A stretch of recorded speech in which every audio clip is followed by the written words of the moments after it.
Welcome to ETF Leaders, powered by New York Stock Exchange.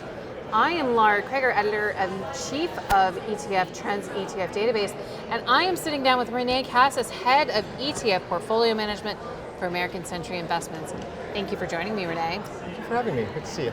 So, lots of challenges in the market right now. Everything from inflation to rising rates to the war in Ukraine. The kids keep on coming. Yes. How does active management help investors navigate these various challenges? Well, there's multiple different ways I think that active management can be very beneficial, particularly in these types of environments. One is, as active managers, we have the ability to contour the portfolio according to our expected return and expected risk perspectives. So as those perspectives change in response to macroeconomic environments, geopolitical risk, we have the ability to shift our portfolio more defensively. So for our equity strategies, we might find more defensive sectors to lean into. For our fixed income strategies, we have the flexibility around duration. And these are things that traditional market cap weighted indices don't have the ability to address.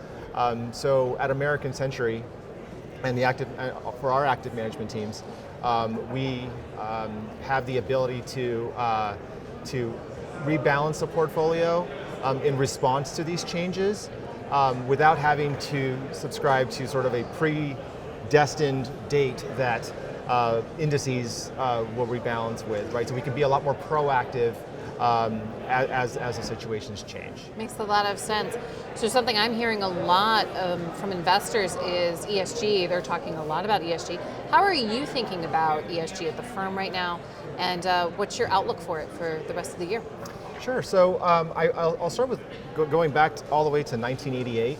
40% of American Century is owned by the Stowers Institute of Medical Research. So the revenues that are generated by American Century are used to fund research that is focused on cures for genes-based diseases. So when we think about 2022 and beyond, we've identified 5 themes that we feel are going to be the key drivers to ESG going forward. So one, we're talking about empowerment. So we're looking for things that address the flexibility and the empowerment for employees at companies. 2, sustainability. So the preservation of raw materials and reduction of waste around the food industry. Environment, so enhancing the biodiversity across a variety of species.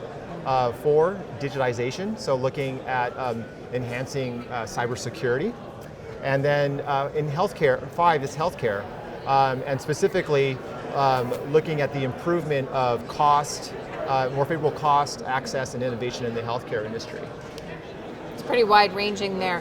So we are coming up in the thick of earnings season right now. Tell me, how are you at American Century looking at earnings growth right now?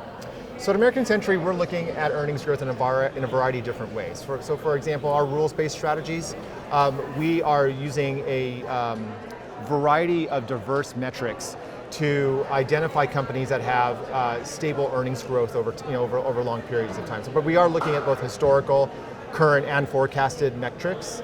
And then for some of our more concentrated active strategies, we continue to evaluate the balance sheets and earnings for companies to ensure that those companies that we're investing in can withstand these geopolitical shocks, these macroeconomic shocks that we've been experiencing for the last 2 months. Makes a lot of sense. Well, thank you so much, Rene, for your time. This has been ETF Leaders, powered by New York Stock Exchange. Thank you so much for watching, and we'll see you next time.